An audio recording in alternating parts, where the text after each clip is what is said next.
काफ़ी बच्चों को देखता हूँ कि वो रोट लर्निंग के ऊपर है, और जिसको हम रट्टा कहते हैं। अच्छा। कभी उनको रोट लर्निंग नहीं मिलती है तो मार्क्स एकदम से गिर जाते हैं उनके। तो conceptual learning is very important. Parents का ऐसा रहता है कि मेरे ख्वाब ये जिएगा, मैं जो नहीं कर पाया वो मेरा बच्चा करेगा। Is a very good in drawing, good in a particular school subject, or you have to find every kid is good in something or the other, you have to observe। तो हमने इसको डिकोड किया कि 2S + 2E subject, stream, entrance exam and education. कोई particular entrance रहता है, लोग बच्चे उसका 3 महीना तैयारी करते हैं। मैं कहता हूँ 1 साल करो, 2 साल करो, 3 साल करो। कभी आप अच्छी तैयारी करोगे तो क्यों नहीं क्रैक करोगे। और मुंबई शहर में हम देखते हैं मैस्को है, it's an NGO based out of Mahim, they are doing a wonderful job. तो people can also approach Masco for the educational support. I wish to become an IAS officer, I wish to become an IPS officer. So वो मेरा last गोल है। तो मुझे reverse engineering करना पड़ेगा। अभी मैं 10th स्टैंडर्ड में हूँ, तो वो IAS और IPS ऑफिसर बनने के लिए मुझे क्या क्या चीज़ों की ज़रूरत है, यू फाइंड आउट दोस्त। उसमें लोग आके, बच्चे या पेरेंट्स आके कहते हैं सर 10th के बाद है ना, मैं सोच रहा हूँ कॉमर्स या साइंस लूँ। सर मैं कंफ्यूज हूँ, कॉमर्स लूँ क्या साइंस लूँ। कहता हूँ ना, कभी कोई बच्चे से जो पूछे वो क्या करना चाहता है, वो जो करना चाहता है उसको करा दीजिए। What are the things that students should avoid जो उनका करियर खराब कर देती है? मोबाइल से दोस्ती छोड़नी पड़ेगी। अरे ये नहीं हो पाएगा सर। बच्चे से मैं मिला, उनके पेरेंट्स कह रहे थे सर ये 5 घंटा जो है वीडियो गेम्स खेलते रहता है। Your college degree is bigger than your skills that you have. Myth or reality? अच्छा मित्र। ऑलराइट, तो लोकसभा के अगले चैप्टर में आपका स्वागत है। आज हम बैठे हैं रेहान सर के साथ में, डॉक्टर रेहान अंसारी। डॉक्टर रेहान अंसारी एक सीरियल एंटरप्रेन्योर है, एक रियल एस्टेट एक्सपर्ट है, मैनेजमेंट कोर्सेज लिखते हैं, and he is also very dedicated individual जो लोगों को एजुकेशन और करियर के ऊपर गाइड करता है। तो आज का जो पॉडकास्ट है वो स्पेशली पेरेंट्स और बच्चों के लिए, जहाँ पे हम एजुकेशन से रिलेटेड चीज़ों के ऊपर और करियर काउंसलिंग के ऊपर बात करना चाहेंगे।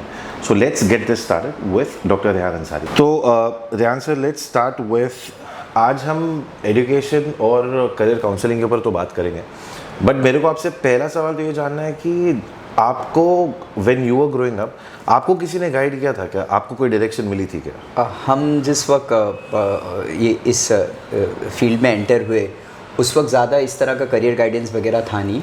Luckily there was one of my senior you know who was doing an engineering, and he suggested me why don't you get into MCA और MBA।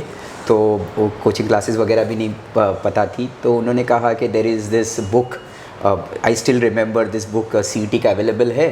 आप जो है ग्रैंड रोड पे जो बुक डेपो है वहाँ पे 140 रुपीज़ की मिलेगी, आप जाके वहाँ से ख़रीद लीजिए। I just bought that book and appeared for CET and got into MBA. So I mean that's how the career, I mean the guidance I got it for my career. And that's how you are kind of contributing now? Yeah, because I haven't got that kind of a support, so I thought अभी जो है हम जितना हो सके उतना बच्चों को सपोर्ट कर सके और गाइड कर सके। Wonderful. तो sir let's start. I want to talk to you about, सबसे पहला तो चीज़ मेरे को सर आपसे समझनी, लेट्स डिकोड एजुकेशन, ठीक है? आपके हिसाब से आज की जो टीचिंग है इसमें असली पर्पस क्या है? जो टीचिंग हो रही है, what is missing out of it? So very first thing, there are 2 part to it. One is about education. So education से जो मैंने ऑब्जर्व किया, एनालाइज किया, 3 चीज़ें निकलती है from N educated person, it's my personal opinion. One is that he will get an information, that's level 1। Level 2 is he can gain a knowledge, जो information से ऊपर का लेवल है। एंड लेवल 3 इज़ विजडम, जिसको हिकमत बोलते हैं, wisdom, which is again about knowledge. So this are the 3 things one can get out of you know being an educated person. और जो आपका सेकेंड पार्ट था कि टीचिंग जो है, टीचिंग से क्या फ़ायदा होगा, बेनिफिट जो एजुकेशन से फ़ायदा होगा, you will see a different perspective of the world, and then you know you can progress, you move ahead. तो सर आज के आपके हिसाब से, आप जो आज एजुकेशन या टीचिंग देख रहे हो, इसमें सबसे बड़ी कमी क्या है? स्कूल्स में या टीचर्स में सबसे बड़ी कमी आपको क्या लगती है? Education system as a whole तो बहुत सारी चीज़ें हैं। इंडिया में हम देखें, एटलीस्ट जैसा हम कोई एक एजुकेशन सिस्टम को देखते हैं, तो जिसमें सबसे इम्पॉर्टेंट एस्पेक्ट होता है, बहुत सारे एलिमेंट्स होते हैं। जैसा एक बिल्डिंग होती है जिसको हम कॉलेज कहते हैं, इंफ्रास्ट्रक्चर होता है, लाइब्रेरीज़ होती है, क्लासरूम्स होते हैं, और टीचर्स होते हैं, और कंप्यूटर लैब्स होते हैं, बहुत सारी चीज़ें होती है। ये सारे एलिमेंट में जो सबसे इंपॉर्टेंट एलिमेंट होता है कोर्सेज होते हैं, सबसे इंपॉर्टेंट एलिमेंट होता है वो टीचर। वो टीचर कितना प्रोफिशिएंट है क्या और कितना अच्छा है, क्योंकि जैसा टीचर रहेगा वैसा they will that kind of a knowledge or that kind of a content they will pass on to the students. So teacher एक बहुत इम्पॉर्टेंट एलिमेंट रहता है एजुकेशन सिस्टम में। सेकेंडली एजुकेशन में जो हम कमी देख रहे हैं आज के दौर में, कि मैं काफ़ी बच्चों को देखता हूँ कि वो रोट लर्निंग के ऊपर है, और जिसको हम रट्टा कहते हैं। अच्छा। और कभी उनको रोट लर्निंग नहीं मिलती है तो मार्क्स एकदम से गिर जाते हैं उनके। तो conceptual learning is very important. It need to be delivered from the teacher side to the student, and student should also picked up, they have to be smart enough in understanding the concepts, क्योंकि concepts वो समझ जाएगा, फिर उसको कैसे भी सवालात आने दो, कैसा भी टेस्ट आने दो, कैसा भी एग्जाम आने दो, वो क्रैक करेगा, because his concepts are very strong. So I believe we have to focus on the conceptual learning, and the other most important part is that we have to also focus on the problem solving techniques. Okay. It should not be bookish, it should not be very theoretical, it should be real life problem solving techniques. So जब बच्चा education के बाद real world में आएगा तो उसको बहुत सारे चैलेंजेस एंड प्रॉब्लम्स दिखेंगे, और वो इतना ग्रूम हो चुका होगा, then he is ready for the show. नहीं, दैट्स अमेजिंग। इसके ऊपर ही दो सवाल मेरे निकल के आ रहे हैं सर। जैसे आपने बोला कॉन्सेप्चुअल लर्निंग, राइट? अगर आज कोई बच्चा ये पॉडकास्ट अगर देख रहा है और उसको पता चला कि ठीक है सर ने बोला कॉन्सेप्चुअल लर्निंग का, और ये मुझको स्कूल से नहीं मिल रहा है, मेरा टीचर मेरे को कॉन्सेप्ट क्लियर नहीं करा रहा है, तो what is the other route for them to clear that is one.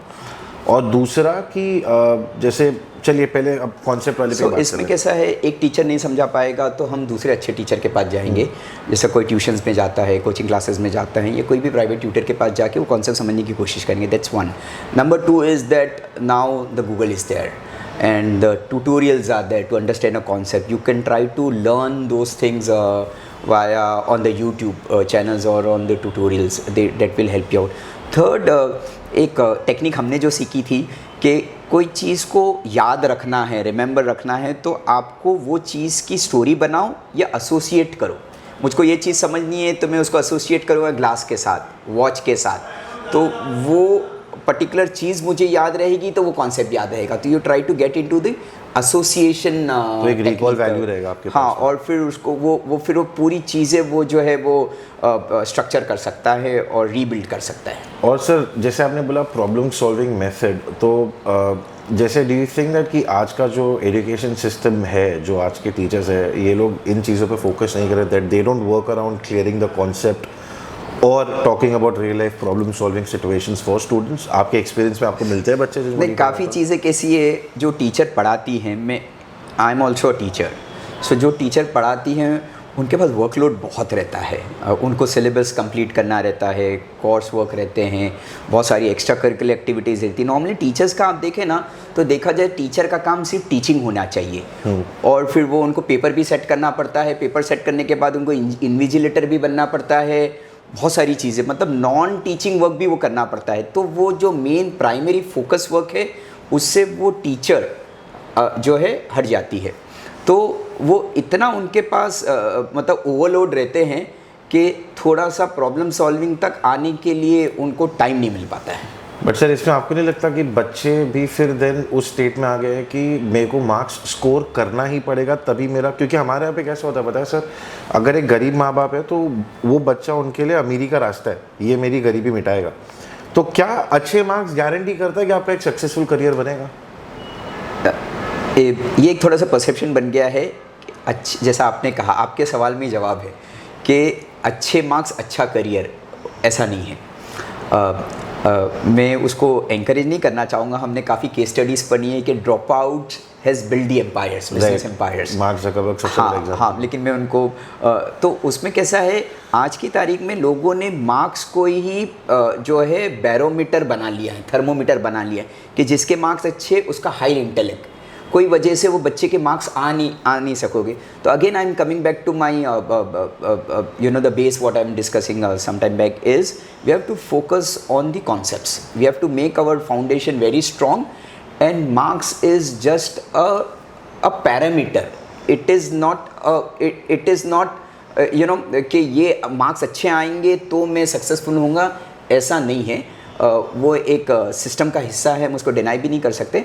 But considering all this thing we should not focus only on high marks and high percentage, but you have to make our self more stronger on the concept and the foundation part. Thank you. मतलब अगर किसी बच्चे का concept clear है कोई एक चीज़ को लेकर, हो सकता है वो उतना आर्टिकुलेट उसको नहीं कर पा रहा होगा, इस वजह से वो स्कोर नहीं कर पा रहा है, लेकिन वो बच्चा वो कॉन्सेप्ट को समझ रहा है। Correct. And then he can use it. आप मार्क्स से उसका इंटेलेक्ट जज नहीं कर सकते बेसिकली, राइट, करेक्ट। उस वक्त शायद एग्ज़ाम के टाइम पे बारिश बहुत गिर गई होगी, वो बच्चे की तबीयत ख़राब हो गई होगी, या कुछ भी हो गया होगा, तो उसको उस वक्त मार्क्स नहीं मिले। तो ऐसा तो नहीं हुआ कि उसका इंटेलेक्ट नहीं था, मार्क्स नहीं मिले। So marks is a different show altogether, but we should not relate this thing with the intellect or with the success parameter for a student. ठीक है। So let's move towards जब parents बच्चों के ऊपर stress डालते हैं कि बड़ा हो के तुझको ये बनना है या तुझको ये कराना है या वो कराना है, इसमें बच्चे का तो कोई इन्वॉल्वमेंट है नहीं। आपके हिसाब से करेक्ट तरीका क्या है, एक फ्रेमवर्क क्या है किसी बच्चे का करियर डिसाइड करने की? स्टार्ट कहाँ से होना चाहिए, क्या प्रिपरेशन होना चाहिए? एक तो ये ओपिनियंस की आपने बात की है। एक बच्चा है, उसको कुछ बनना है, तो एवरीबडी गिव्स द ओपिनियन। चाचा gives the opinion, mama gives the opinion, father gives the opinion, mother gives the opinion, teacher gives the opinion, teacher of a coaching institute give the opinion. और लोग कहते हैं मेरे मामा ने ऐसा किया, वो चाचा ने ऐसा किया, कज़न ने ऐसा किया, सारी चीज़ें बच्चों की, हाँ बच्चों ने बोला, ठीक है। लेकिन सबसे इम्पोर्टेंट पार्ट ये है कि कोई बच्चे से तो पूछे उसको क्या करना है। और स्पेशली हम तो काफ़ी ये चीज़ों को देखते हैं कि जो बेस पैरामीटर है वो बच्चा वो चीज़ कर सकता है कि नहीं कर सकता है। और मुझको एक अजीब चीज़ लगती, मैं उस पॉइंट पे आने से पहले कहूँगा, बहुत से लोग इन्फ्लुएंसर्स जो रहते हैं अपना ओपिनियन देते हैं कि बच्चे को तुम ये कर लो, तो ज़्यादातर ऐसा भी देखा जाता है कि या वो खुद नहीं बन पाए या वो चाहते हैं कि मैं नहीं बन पाया तो ये बच्चा बन पाए। तो ज़रूरी नहीं कि आप नहीं बन पाए तो बच्चा वो बने। या बहुत से लोग कहते हैं ना, पेरेंट्स का ऐसा रहता है कि मेरे ख्वाब ये जिएगा, मैं जो नहीं कर पाया वो मेरा बच्चा करेगा। ज़रूरी नहीं है, इट्स एन इंडिविजुअल। हर पांचों उंगली एक जैसी नहीं रहती, हर इंडिविजुअल पूरे वर्ल्ड में अलग है। तो जैसा आप तो इंडिविजुअल वो बच्चे की जो मैं जो पॉइंट पुट अप करना चाहता हूँ कि वो बच्चे का इंटरेस्ट क्या है और वो बच्चे का इंटेलेक्ट क्या है। एक होता है वो बच्चे का इंटरेस्ट बहुत सारी चीज़ें करना। मेरे पास बच्चे आते बोले सर मुझे पायलट बनना है, सर मुझे मशीन इंजीनियरिंग करना है। एक बच्ची आई मुझे सर मैं नेट क्रैक करना चाहती हूँ, तो वो इंटरेस्ट हो गया कि मैं ये करना चाहता हूँ, ये चाहती हूँ। एक होता है उसका इंटेलेक्ट भी होना चाहिए। तो there is a combination of interest and intellect, तो ये कॉम्बिनेशन से that the student can excel in that particular field. So you need to locate that interest and intellect and then guide him towards a particular career.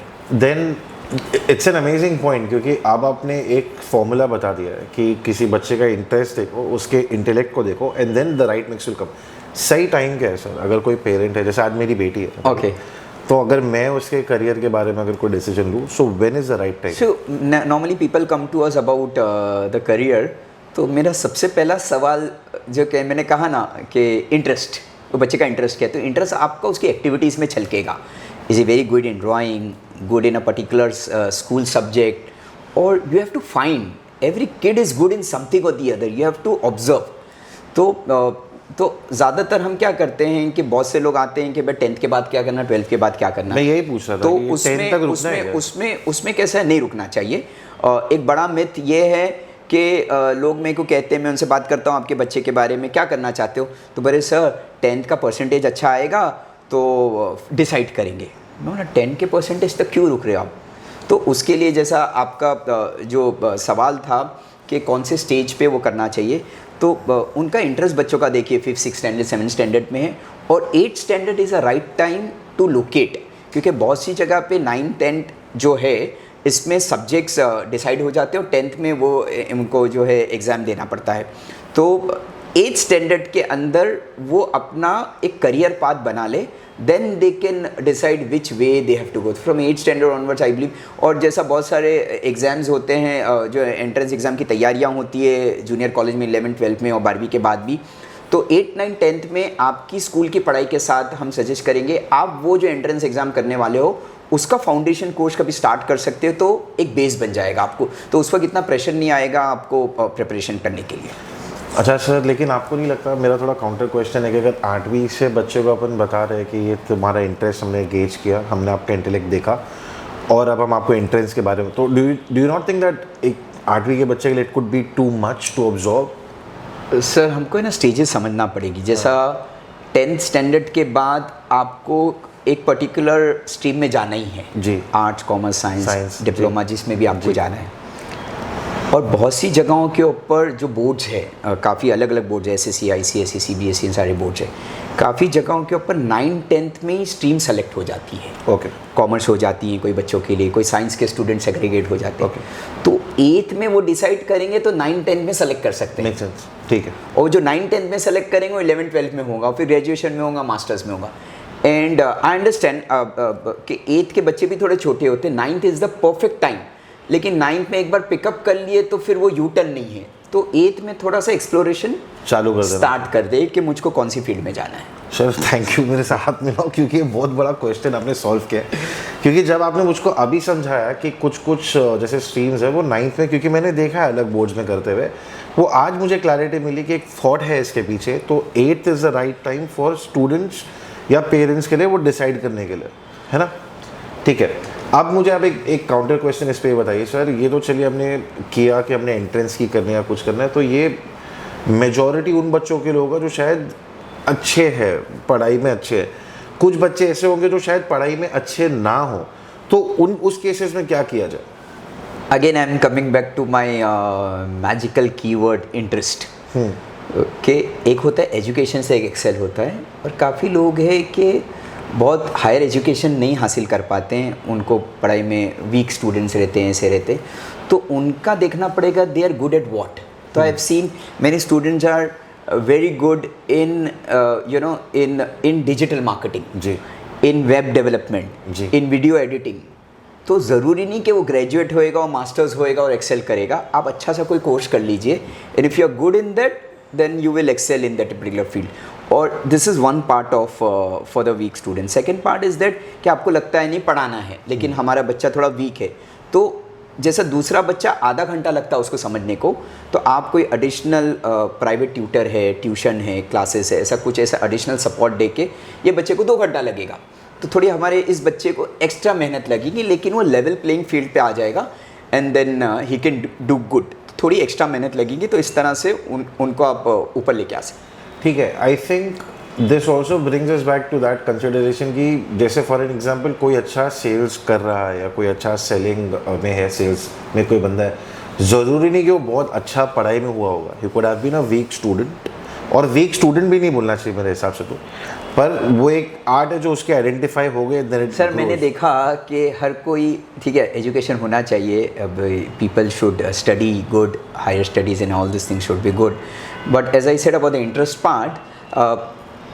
आप देखना दुनिया के अंदर जो top level पे पहुँचे हैं, वो उन्होंने उनके इंटरेस्ट को एक्सप्लोर किया, एक्सेल किया, they were highly passionate. For example if you see Sachin Tendulkar, he is a very good cricketer, he is focused on sports, and then he had become Bharat Ratna, so it's a very proud moment for we Indians on those lines, you know.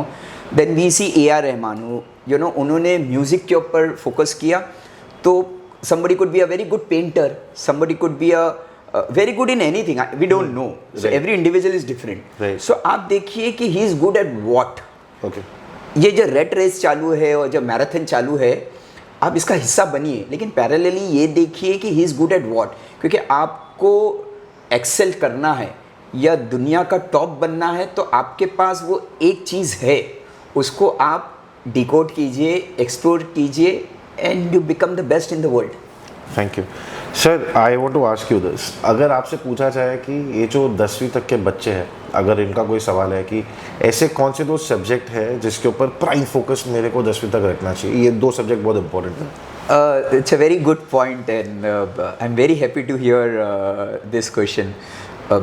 Not just 10th, school education पर से आप देखिए, क्योंकि junior college, degree college, masters वगैरह, PhD तक वो एक निश में चला जाता है, एक स्पेसिफिक फील्ड्स में चला जाता है. लेकिन school education is generic. Most of the students who are till 10th standard in India, एक it's generic, it's not very diverse. तो 10th तक आप देखिए बहुत सारी सब्जेक्ट स्कूल्स में पढ़ाए जाते हैं, but I suggest the students to try to focus on English literature, English specifically and maths.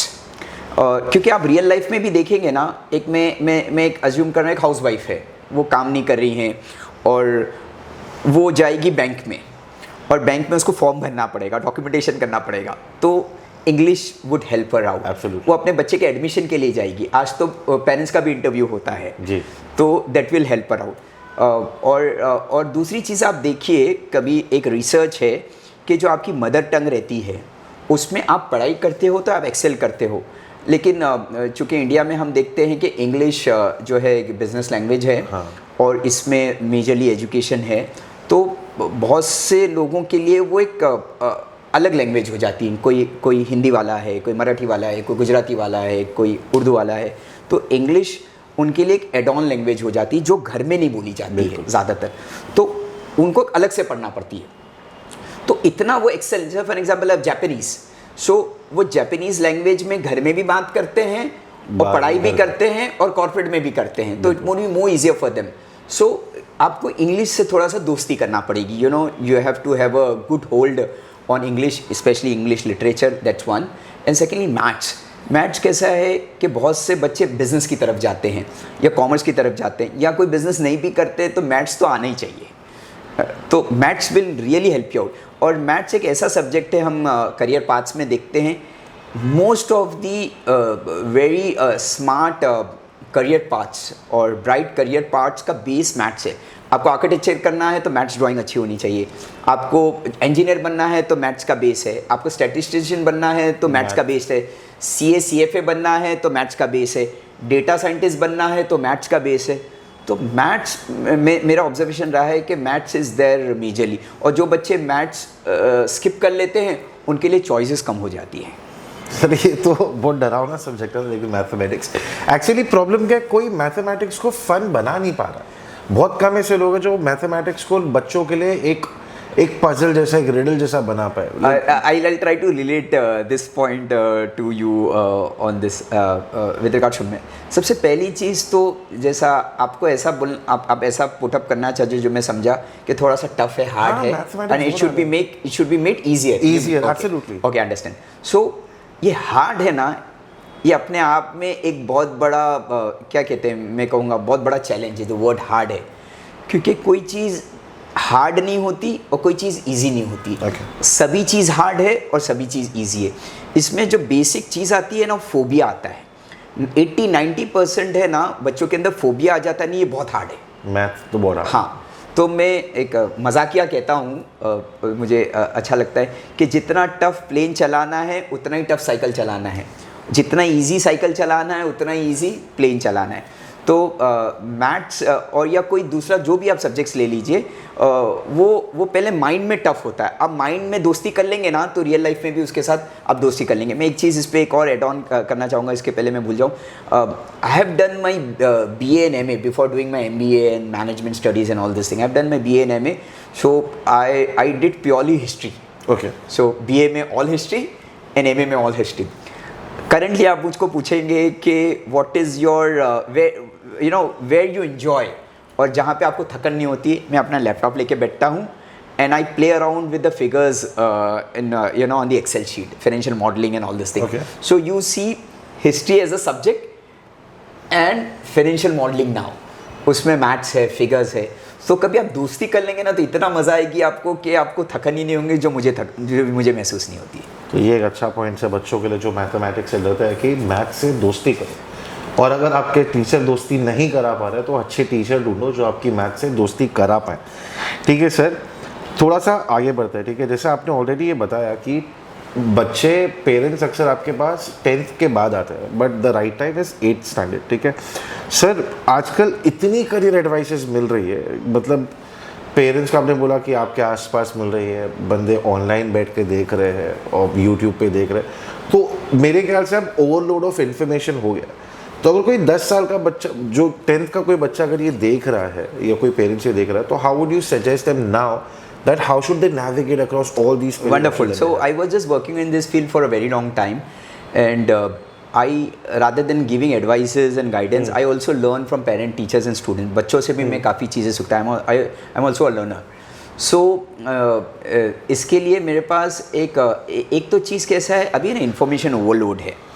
So many information everywhere, and और हमको ऐसा लगता है कि everything we should gain, and I believe we should not gain everything. We should be very focused. So considering that मेरे पास एक statement मैं हमेशा अपनी उसमें स्पीचेस में पुटअप करते रहता हूँ, need to know and nice to know, कि एक सर्कल है बड़ा कि that is nice to know, और एक इनर सर्कल है that is need to know. So we should focus on need to know rather than understanding everything under the sun. So that's one. So we need to be focus. Point number 1. Point number 2, मेरे पास एक formula है जो मैंने जो मेरे study से, observation से, और मैं बच्चों से शेयर भी करता हूँ. वो है 2S + 2E. 2S + 2E. हाँ, 2S. So there are 4 words starting from subject and stream. So that is 2S. Subject and stream, that is 2S. And entrance exam and education. Education basically I am saying under graduation degree, graduation degree and all this thing, मतलब आपका जो course programme आप जो भी करोगे, तो that's education. So entrance exam and education is 2E. तो एक 10वीं स्टैंडर्ड का बच्चा है, अब किसी को करियर काउंसलिंग नहीं मिल पाई, करियर गाइडेंस नहीं मिल पाया, और उनको समझना है what we are doing right. मतलब एक थोड़ा सा बोलते हैं ना कस्टमाइज वर्जन है, हमारे हिंदुस्तान में जिसको जुगाड़ू कहते हैं, कि भाई हम इस चीज़ को समझे और शायद it could be very helpful for them. So वो मम्मी जो है या वो डैडी जो है, वो गार्डियन जो है, वो बच्चे का सब्जेक्ट देखे कि वो मेरा बेटे का कौन सा सब्जेक्ट अच्छा है. तो मेरे पास जो करियर गाइडेंस के लिए आता है, तो very first question I ask कि आपके बच्चे का सब्जेक्ट कौन सा अच्छा है. तो वो मेरे को 4-5 बोलते हैं. मैं बोला नहीं, मुझे 1-2 बताओ. तो वो कहते हैं मैथ्स अच्छा है. फिर वो कहते हैं नहीं he is very good in history. फिर वो कहते हैं नहीं he is good in chemistry, he is good in biology. सब आ गया. तो मैं कोशिश ये करता हूँ कि टॉप 3 कौन से अच्छे, फिर मुझे प्रूव करना पड़ता है. तो आप भी अपने बच्चों का देखिए कि टॉप 3 या टॉप 2 सब्जेक्ट्स कौन सा है. सो वो सब्जेक्ट से आपका सब्जेक्ट स्कैनिंग हो गया. Point number 1. Point number 2, subject scanning के बेसिस के बाद आप स्ट्रीम पे आओगे. 10वीं के बाद आपको स्ट्रीम सेलेक्ट करना है. 4 मेजर स्ट्रीम है 10th स्टैंडर्ड के बाद. एक आर्ट्स है, कॉमर्स है, साइंस है, एंड डिप्लोमा स्ट्रोक अदर्स है. तो जैसा फॉर एग्जांपल हमने 2 सब्जेक्ट हमारे अच्छे हैं, एक हमारा मैथ्स अच्छा है, एक ड्राइंग अच्छा है. तो फिर हम सजेस्ट करेंगे कि आप साइंस लीजिए 10th के बाद जूनियर कॉलेज में, PCM साइंस लेके, क्योंकि उसमें मैथ्स आ गया. और वो बेसिस के बाद हम जो है नाटा करके जो है आर्किटेक्चर में BR जो 5 साल का है वो कर सकते हैं.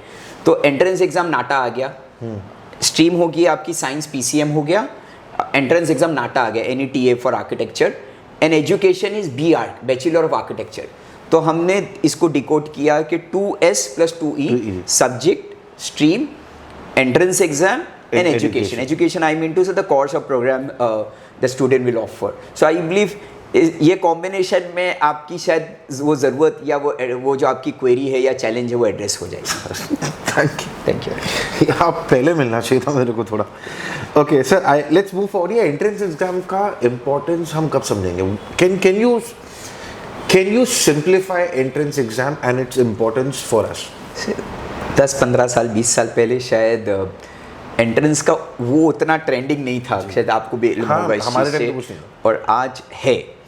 और मैं प्राइमरीली एजुकेशन फील्ड के अंदर और करियर गाइडेंस में मैं एंट्रेंस पे बहुत फोकस करता हूँ, क्योंकि मैंने उसको बहुत क्लोजली ये चीज़ को ऑब्जर्व किया है. Why entrance exam? The reason is that India में हम देखेंगे कितनी सारी पॉपुलेशन है, 140 odd crore population is there, और resources, good resources are not there, मतलब जिसको हम क्वालिटी कहते हैं, जैसे एजुकेशन एंड क्वालिटी एजुकेशन. अब 1 लाख बच्चे हैं और 1 लाख बच्चे के अगेंस्ट में सिर्फ 2000 सीट है.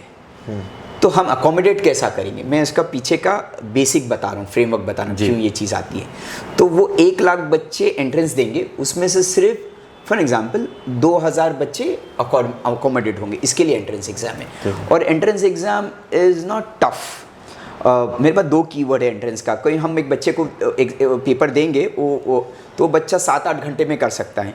लेकिन जो अथॉरिटीज़ रहती है एंट्रेंस जो कंडक्ट करती है, वो कोशिश करते हैं कि 3 घंटे में ये पूरा कैसा करें। तो इसमें दो इंपॉर्टेंट चीज़ है, मैं चाहूँगा कि जो स्टूडेंट्स जो एंट्रेंस की फोकस करें, दो चीज़ पे फोकस करें।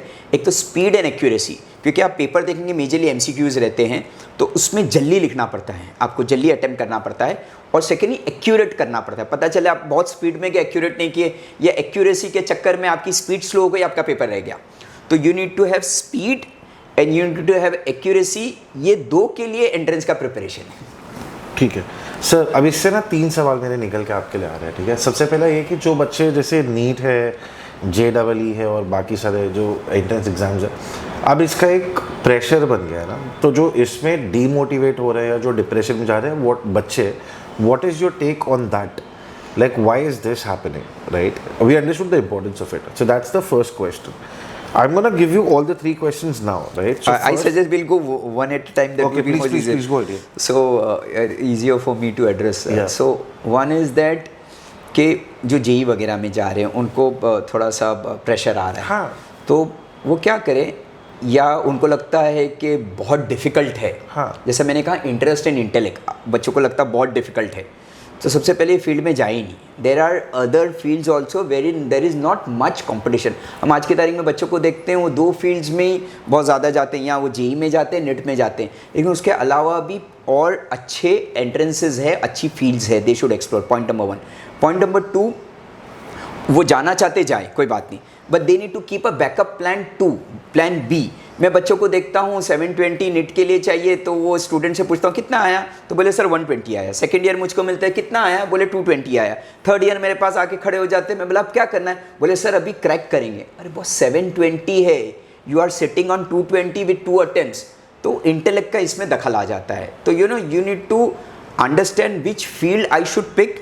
There should not be a herd mentality. Everybody is going, I am going. There are very wonderful and very smart career paths wherein there is not major competition, but you can excel. So you need to explore. The student need to explore those options and take it up.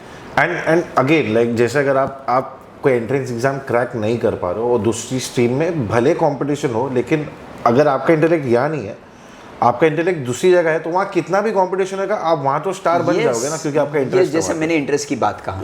Exactly. Okay sir, अभी आपको मैं ये पूछने वाला था कि जो student बार बार fail हो रहा है उसके लिए आप क्या बोलेंगे? आपने ऑलरेडी इसको आंसर कर दिया है मेरे लिए, ठीक है।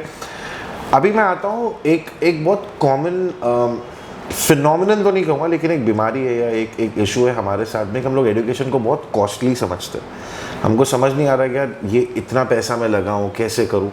So how would you analyze this? Like how would you break this up कि education और पैसा, like how is it working out? See, one is that एक तो हम एजुकेशन बोलते हैं और एक होता है क्वालिटी एजुकेशन। ठीक है। And quality education is a cost. The way health is a cost, similar way education, quality education is a cost, because if you see all the professional courses they are bit expensive। क्योंकि हम कभी education का system देखेंगे country के अंदर, तो एक है पब्लिक फंडेड इंस्टीट्यूट्स है। अब पब्लिक फंडेड इंस्टीट्यूट्स में numbers are less and aspirants are more. तो जैसा एक नेट का स्टूडेंट है, तो नेट का स्टूडेंट क्या सोचता है कि मैं गवर्नमेंट कॉलेज में मिलेगा तो कम पैसे में हो जाएगा, प्राइवेट में जाऊंगा तो लाखों रुपए लगेंगे। तो वो लोग ऐसा जहन बनाते हैं कि कभी गवर्नमेंट में नहीं हुआ तो हम प्राइवेट में नहीं करेंगे। तो उसके वजह से वो स्टूडेंट है अच्छा, लेकिन पैसे के वजह से नहीं कर पाता है। तो एक तो ये देखना पड़ेगा कि हम खुद से क्या कर सकते हैं। तो सबसे पहली चीज़ तो मैं कहूँगा कि आपका खुद का रिसोर्स होना चाहिए, एक तैयारी होनी चाहिए अरेंज। हम जिस तरह घर खरीदने की तैयारी करते हैं और दूसरे सामान खरीदने की तैयारी करते हैं, तो एजुकेशन को भी उस तरह का एक इम्पोर्टेंस दे, उसको भी एक इन्वेस्टमेंट समझे हम। और क्या होता है कि हम एंट्रेंस में, मैं ये पॉइंट से कनेक्टेड इसके लिए कहता हूँ, कोई पर्टिकुलर एंट्रेंस रहता है, लोग बच्चे उसका 3 महीना तैयारी करते हैं। मैं कहता हूँ 1 साल करो, 2 साल करो, 3 साल करो। कभी आप अच्छी तैयारी करोगे तो क्यों नहीं क्रैक करोगे। और अच्छा क्रैक करके जो ये पब्लिक फंडेड इंस्टीट्यूट्स है, जिसको इंस्टीट्यूट ऑफ नेशनल इम्पोर्टेंस कहते हैं, जो इंस्टीट्यूट्स है इंडिया के अंदर, क्लोज टू इतने सारे इंस्टीट्यूट्स है, वहाँ पे आप कम पैसे में आला तालीम हासिल कर सकते हैं। तो आप अच्छे से एंट्रेंस की तैयारी करेंगे तो कर सकते हैं। तो कॉस्ट पहला तो एक जगह पे आपका वहीं पे बच गया। सेकेंड पार्ट ठीक है, कहीं दूसरी जगह पे जाएगा कॉस्ट लगेगा, तो उसमें एवेन्यूज़ है। There are so many scholarships are there in the system, आप उसको एक्सप्लोर करो।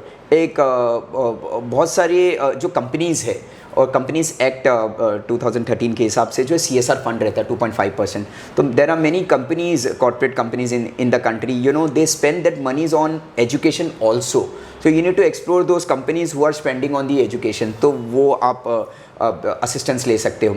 गवर्नमेंट की स्कॉलरशिप है, गवर्नमेंट की स्कीम है, सेंट्रल गवर्नमेंट की स्कीम्स देखिए आप, स्टेट गवर्नमेंट की स्कीम है, सो मेनी स्कीम्स आते हैं. लोग क्या चाहते हैं कि हमको पूरा रेडीमेड मिले, हम चाहते हैं कि आप रिसर्च करो. और एक बहुत अच्छी वेबसाइट है सर, आपके प्लेटफॉर्म के ज़रिए हम व्यूअर्स को बताना चाहेंगे कि buddyforstudy.com. I again repeat, BUDDYFORSTUDY.com, buddyforstudy.com. आप ये वेबसाइट है, बहुत अच्छी तरह से आप देख लीजिए और इस पे आपको काफ़ी स्कॉलरशिप्स की जानकारी मिलेगी. हमारे मुंबई शहर में हम देखते हैं मैस्को है, it's an NGO based out of Mahim. They are doing a wonderful job. So people can also approach MESCO for the educational support. There is also one very good team scholarship, and they are fully focused on the scholarship. So there are many support systems. I have seen many parents, they are not earning good, but they had made their kids an MBBS doctor.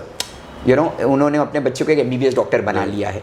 तो उनकी उसमें मैंने क्यों देखा कैसा बनाया है, उन्होंने रिसर्च बहुत की, उन्होंने भागदौड़ बहुत की. बिल्कुल, मेहनत तो बाप भी करता. तो मैंने एक चीज़ देखा कि भले एक्सपेंसिव है, आप करना चाहोगे, बच्चा डेडिकेटेड होना चाहिए, पेरेंट्स भागने वाले होना चाहिए, आपका काम हो सकता है. एजुकेशन लोन्स भी है, वो भी आप एक्सप्लोर कर सकते हैं. तो बहुत सारे ज़राए हैं, ऐसा नहीं कि नहीं है, लेकिन आपको उसको जो है रिसर्च करके फाइंड आउट करना पड़ेगा. Thank you. तो आई थिंक इससे समझने वाली बात जो लोग देख रहे हो उनके लिए ये भी है कि भले आपकी माली हालत कमज़ोर भी है और जो आप करना चाह रहे हो वो बहुत ज़्यादा कॉस्टली भी है, तो बहुत सारे रास्ते हैं. जैसा सर ने बताया कि ऐसा नहीं कि आपको थाली पे लाके सजा दिया जाएगा. अगर आप सही लोगों से राब्ता कायम करोगे, सही रिसर्च करोगे, पता करोगे, तो आपको वो रास्ते मिल जाएंगे उस चीज़ को परसू करने के. So it was a very fantastic point that you made, that कि रेडीमेड नहीं मिलेगा, माँ बाप को भी इसके पीछे भागना पड़ेगा. सर थोड़ा सा आगे आते हैं. मैं इस पॉडकास्ट को पॉलिटिकल नहीं करना चाह रहा था, बट मैं बहुत जगह देखता हूँ कि बहुत सारे पॉलिटिशियंस हैं जो एजुकेशन के ऊपर बात करते हैं. हमको एजुकेशन प्रोवाइड करनी है, चाहे किसी भी फॉर्मेट में हो. But sir, what is the difference in providing education and providing quality education? The basic difference क्या है दोनों के बीच में, quality education और education में? सर एजुकेशन तो एजुकेशन है. क्वालिटी एजुकेशन, अच्छा हम थोड़ा सा और नेक्स्ट लेवल पे जाने की कोशिश करूँगा. Again my personal opinion, education से क्या चाहा जाता है, एक सवाल ये पूछे, that's an expected output. The expected output majorly is that कि you know I should work की 4 कैटेगरीज है जो हमने देखी. एक होता है after education somebody will work for government services, somebody will work for private companies, somebody will become a professional self employment, CA है, लॉयर है, आर्किटेक्ट्स है, इस तरह के सेल्फ एम्प्लॉयमेंट प्रोफेशनल्स बनते, और एंटरप्रेन्योरशिप हो गया. तो ये 4 मेजर एरियाज हम देखते हैं कि एजुकेशन के बाद ये चारों एरिया में से एक एरिया में एक स्टूडेंट जाता है, एक स्टूडेंट जाता है. अब ये देखना है कि मुझे कौन से एरिया में जाना है, तो वो पर्टिकुलर प्रोफेशनल कोर्स, तो वो एजुकेशन वो बच्चे के लिए क्वालिटी एजुकेशन हो जाएगा. ओके, सब्जेक्टिव है. हाँ, सब्जेक्टिव है कि मुझे कौन से क्षेत्र में जाना है, कौन से एरिया में जाना है. तो उसके लिए जो जो इंग्रेडिएंट्स लगते हैं, जैसा हमने अभी जो डिस्कस किया था 2S+2E. So for example, I wish to become an IAS officer, I wish to become an IPS officer. So वो मेरा लास्ट गोल है, तो मुझे रिवर्स इंजीनियरिंग करना पड़ेगा. अभी मैं 10th स्टैंडर्ड में हूँ, तो वो IAS और IPS ऑफिसर बनने के लिए मुझे क्या क्या चीज़ों की ज़रूरत है, यू फाइंड आउट दोस्त. उसमें कॉस्ट भी लगेगा, स्कॉलरशिप भी लगेगी, रिसर्च भी लगेगा, college, institute, everything you need to find out and you know go for it. और मैं एक चीज़ देखता हूँ, मैं थोड़ा सा डिस्टर्ब भी हो जाता हूँ. लोग आके, बच्चे या पेरेंट्स आके कहते हैं सर 10th के बाद है ना, मैं सोच रहा हूँ कॉमर्स या साइंस लूँ. सर मैं कन्फ्यूज़ हूँ, कॉमर्स लूँ क्या साइंस लूँ. मैं उनको कहता हूँ वो एक प्रोसेस है. आप मुझे गोल की, डेस्टिनेशन की बात कीजिए. मैं VT स्टेशन पे खड़ा हूँ, मुझे कल्याण जाना है, और कोई कहेगा कि मुझे जो है बाइकल्ला जाना है या बाइकल्ला में जाऊँ, तो वो एक प्रोसेस, एक हिस्सा है. हम एंड की बात करें तो आपको इंजीनियर बनना है, डॉक्टर बनना है, लॉयर बनना है, तो वो बात कीजिए, वो बेस के ऊपर रिवर्स इंजीनियरिंग करके आप स्ट्रीम सेलेक्ट कीजिए। आप अभी ये स्ट्रीम नहीं सजिए कि मुझे फिर 12th स्टैंडर्ड में अच्छे परसेंट, जैसा मैं कहता हूँ हमेशा, जैसा शायद अभी हम थोड़ी देर पहले कह रहे थे कि मैं करियर गाइडेंस की बात करता हूँ तो लोग कहते नहीं सर, 2-3 चीज़ें बहुत अजीब से कहते हैं। बोले सर परसेंटेज आएगा ना 10th में तो हम देखेंगे कि बच्चे को क्या करना है। फिर कहते हैं कि सर अच्छा कॉलेज मुंबई में किधर है। मैं कहता हूँ कि अच्छा कॉलेज भी अच्छी बात है, अच्छे मार्क्स भी अच्छी बात है, बॉस आपको जाना कहाँ है, आपकी मंजिल क्या है, आपकी मंजिल कहाँ है। Make sense, very good point कि आप मंजिल बताओगे तो फिर आपको गाइडेंस मिल जा सकता है।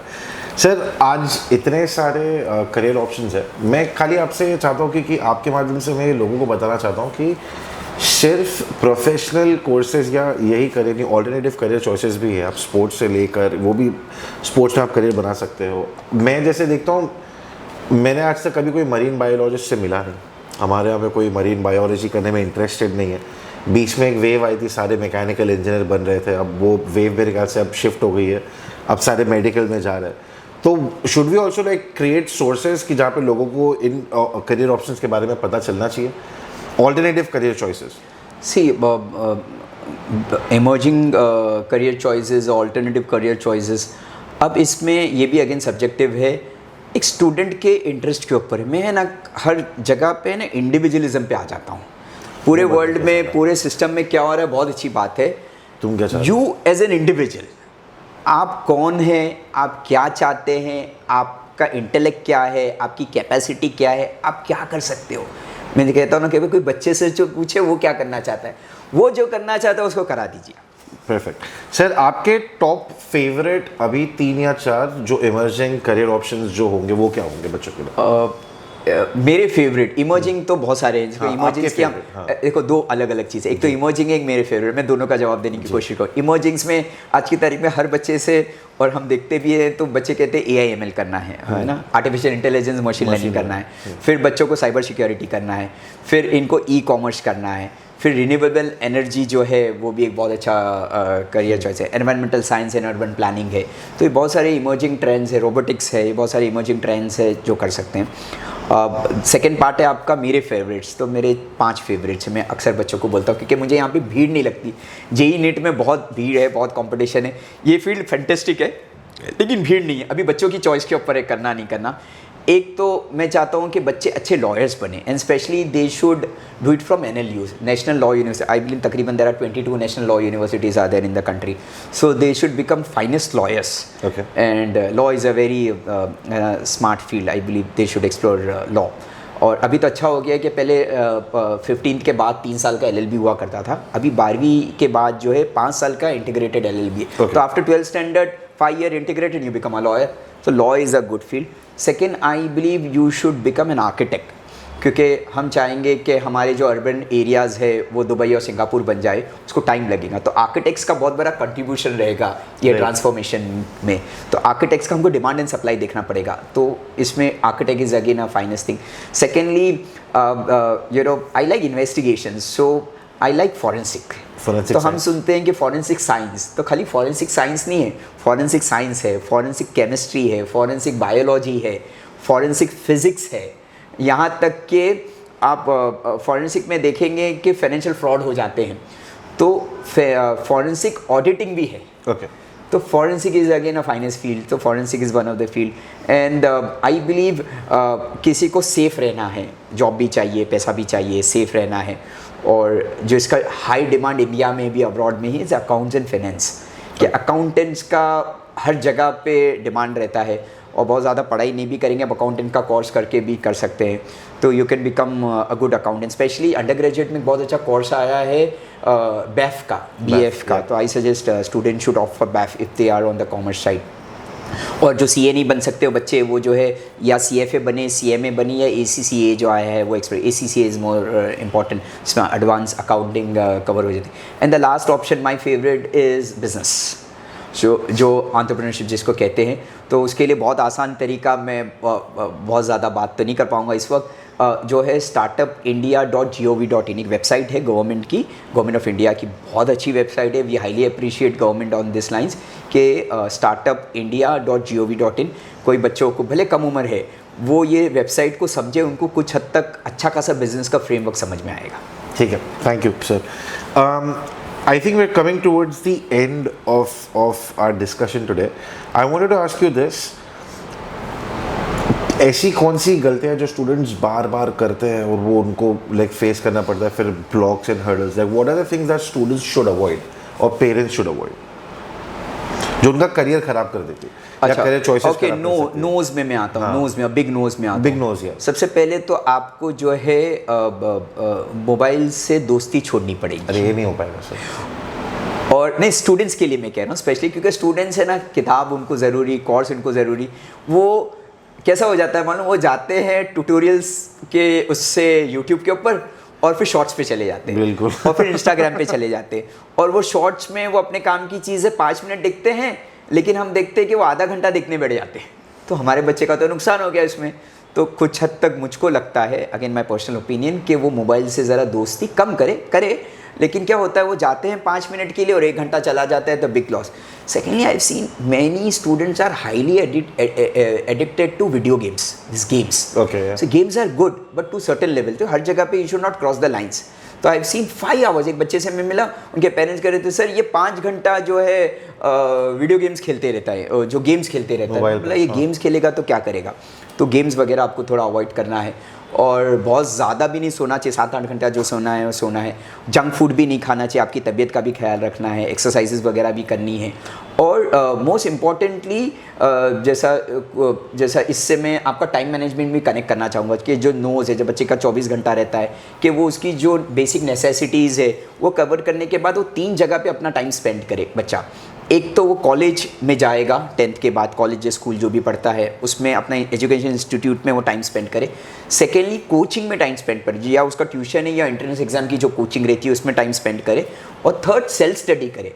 हम बहुत सारे बच्चे देखते हैं जो एजुकेशन इंस्टीट्यूट में जाते हैं, कॉलेज पढ़ने जाते हैं और कोचिंग भी जाते हैं, लेकिन सेल्फ स्टडी के मामले पे ज़ीरो रहते हैं। और ये एक मैजिकल वांड है कि जो बच्चा सेल्फ स्टडी में ज़्यादा टाइम देता है वो बच्चे एक्सेल करते हैं। तो it's a very wise, it's a great wisdom if you spend, suggest the student to focus on self study. जितना आप सेल्फ स्टडी पे फोकस करेंगे उतना आप कंपटीशन को बीट कर सकेंगे। Thank you sir. थोड़ा सा मिथ है या रियलिटी है, ये मैं पूछ के आपसे एंड करना चाहूँगा। क्या कोचिंग लेना ज़रूरी है? इज इट नीडेड और is it a myth? What kind of coaching you are looking? Any kind of coaching, like if you are studying, like coaching लेना बहुत ज़रूरी है अगर आपको कामयाब होना है। देखो, पास होना है। अभी हम जो देखते हैं ना एजुकेशन इंस्टीट्यूट में या स्कूल में या कॉलेज में, जैसा मैंने कहा कि वो टीचर्स की भी गलती नहीं है, इतना सारा वर्कलोड रहता है। तो जिस हद तक बच्चों को, मैं एक जनरल बात कर रहा हूँ, जिस हद तक बच्चों को वो कॉन्सेप्ट समझना पड़ता है वो समझ नहीं पाते। इसके लिए कोचिंग में और स्पेसिफिकली समझाया जाता है, पॉइंट नंबर 1। पॉइंट नंबर 2, जैसा एक मैं एग्जांपल देना चाहूँगा, जैसा कोई बच्चे को नीट करना है, जेई नीट करना है या जेई एडवांस करना है, वो बच्चा एसएससी बोर्ड से है। आप जब इसका सिलेबस देखेंगे, that syllabus basically from the CBSE side and NCERT books are there. तो बच्चे को एलिवेट होना पड़ेगा ना एसएससी बोर्ड के, तो वो कोचिंग में उसको सपोर्ट मिल पाएगा, कॉलेज में तो नहीं मिल पाएगा। तो मतलब उसको सपोर्ट के लिए coaching is important. Wonderful. Now let's stick to just one liners on this. You need to tell me कि ये मिथ है या रियलिटी है, ठीक है? गवर्नमेंट जॉब ही सेफ है, इज इट अ मिथ और reality? It's a myth. Wonderful, cool. English बोलना आना चाहिए सक्सेसफुल होने के लिए, इज इट अ मिथ और reality? It's a reality. It is a reality. Amazing. Your college degree is bigger than your skills that you have. Myth or reality? It's a myth. Myth. Okay. तो आपके पास skill होगी और आपके पास college degree ना भी हो या Yeah, as I said, interest, boss. Wonderful. You will excel. Cool. Marks ज़्यादा इंपॉर्टेंट है या बच्चे का कॉन्फिडेंस? बच्चे का कॉन्फिडेंस। ब्रिलियंट, ठीक है सर। वो अभी बीच में चल रहा था कि कोडिंग हर स्टूडेंट को आना चाहिए, ये मिथ है या रियलिटी? ये रियलिटी है, बट मैं इसको एक थोड़ा सा आप कभी इजाज़त दे तो वो करना चाहूँगा। हर कोडर बनेगा तो दूसरा काम कौन करेगा? बायजूस का चलेगा। I'm sorry, you gotta cut this out. Anyway, social media से क्या करियर बन सकता है, मिथ या reality? It's again a myth. It's a myth, right? Sir एक बुक जो आप सजेस्ट करोगे हर स्टूडेंट को पढ़नी चाहिए? थिंक ग्रो, सॉरी, एक बुक जो हर स्टूडेंट को पढ़नी चाहिए। शायद आप कट कर देंगे उसको। हाँ ओके, वापिस आप पूछिए। ठीक है, कौन सा वाला? एक बुक ये, जो, हाँ। हाँ ठीक है, एक बुक जो आप सजेस्ट करोगे हर स्टूडेंट को पढ़नी चाहिए। मैं कहूँगा कि आप चैट जीपीटी पे चले जाइए, चैट जीपीटी का ज़माना है। एक 10 अच्छी किताबें पिकअप कीजिए आपकी चॉइस की, और उसको समराइज़ कीजिए, तो जो आपको 100 घंटा लगेगा किताब पढ़ने के लिए, वही चीज़ आपको आधे घंटे में समरी मिल जाएगी। बट सर कहना कि वो एसेंस तो लूज हो जाएगा ना बुक, मतलब अगर आप समराइज करके पढ़ो, या हो सकता है इंटरेस्ट। लेकिन क्या होता है, मैं देखता हूँ कि आज की जनरेशन है ना, इतना पेशेंस नहीं है इनके पास। इनका अटेंशन स्पैन भी बहुत शॉर्ट है, इनको कम टाइम में बहुत ज़्यादा चाहिए। Make sense. सर एक थोड़ा पर्सनल सवाल था, एक सब्जेक्ट जो आपको कभी समझ नहीं आया, आपको नहीं समझ आया एज अ स्टूडेंट, कौन सा सब्जेक्ट था जो आप यार ये टफ है, इसको थोड़ा सा हैंडल करना पड़ेगा? मुझे तो ऐसा कोई सब्जेक्ट लगा नहीं, क्योंकि I was good on the हाँ, कुड बी समथिंग, स्पोर्ट्स तो होगा, कुछ तो होगा। Anything as a student that you found that this is a bit challenging, यार थोड़ा टफ हो रहा है मेरे लिए। फिज़िक्स कुछ हद तक रहा, ओके, और मुझे भी रहा, और आज भी मैं बच्चों को देखता हूँ कि कुछ हद तक physics as a subject is challenging. I struggled with physics a lot when I was a kid. Like in science, I struggled a lot. Anyway, sir, any last message that you would want to give to the parents or the kids who are in that phase, जो अभी colleges के लिए तैयारी कर रहे हैं या अपने करियर के लिए दिमाग बना रहे, अपने ज़हन बना रहे, what is a message that you would want to pass on to them? As we had already put up that formula, what we are suggesting is 2S plus 2E.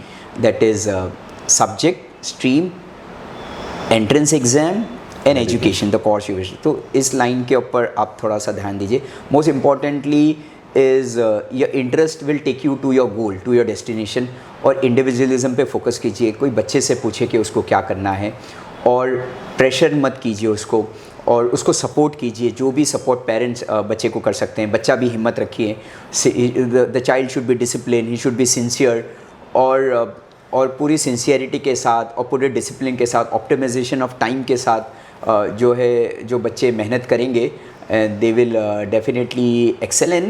The most important one keyword, if I wish to give it to the student, is focus, focus and focus. Thank you. So on that note, I would want to end the podcast because sir का हमने बहुत time लिया है, but with a promise that ये Rehan sir के साथ हमारा पहला पार्ट है जहाँ पे हमने एजुकेशन और करियर के डिस्कशन किए। हम इनके साथ 2 पार्ट्स और करना चाह रहे हैं जहाँ पे हम एंटरप्रेन्योरशिप के ऊपर बात करना चाहते हैं, and then we want to talk about his favourite subject which is real estate, and then what is the smart way of investing in real estate and the hacks around that. So on that note, I hope आपको ये पसंद आया होगा, sir. I hope that you enjoyed the podcast. Yeah, I really enjoy it. It was amazing. Thank you very much. Seriously? Yeah. All right. So on that note, thanks a lot, Rehan sir, for joining the Lok Sabha podcast, and I think that's a wrap.